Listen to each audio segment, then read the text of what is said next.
সীমান্তে বিজিবি কর্তৃক বাংলাদেশের নাগরিককে হত্যা করা হয়েছে। তারই প্রতিবাদে আজকে ছাত্র জনতা তাৎক্ষণিক এই প্রতিবাদের আয়োজন করেছে। তাদেরকে ধন্যবাদ জানাই। আপনারা জানেন যে ভারত আমাদের প্রতিবেশী রাষ্ট্র, কিন্তু ভারত সবসময় প্রভুত্বের মতো আচরণ করে। তারা মনে করে যে আওয়ামী লীগ সরকার যেভাবে তাদের দাস ছিল, বর্তমান সরকার একইভাবে দাসের মতো আচরণ করবে, সেই চিন্তা তাদের মাথায় এখনো রয়েছে।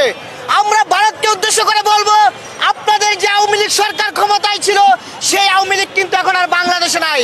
বাংলাদেশের মানুষ ঐক্যবদ্ধ হয়েছে ভারতের আধিপত্য এবং আগ্রাসনের বিরুদ্ধে রুখে দাঁড়ানোর জন্য।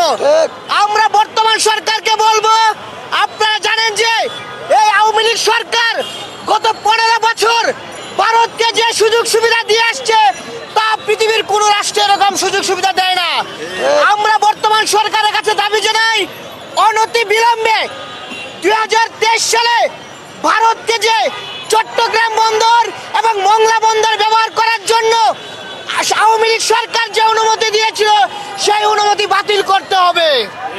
একইভাবে বর্তমান সরকারকে বলবো, আপনারা ভারতের আগ্রাসনের বিরুদ্ধে আরো বেশি সোচ্চার হন। আমরা দেখেছি ভারতের যে গণমাধ্যমগুলো রয়েছে, সেগুলো বাংলাদেশকে নিয়ে প্রতিনিয়ত গুজব ছড়াচ্ছে।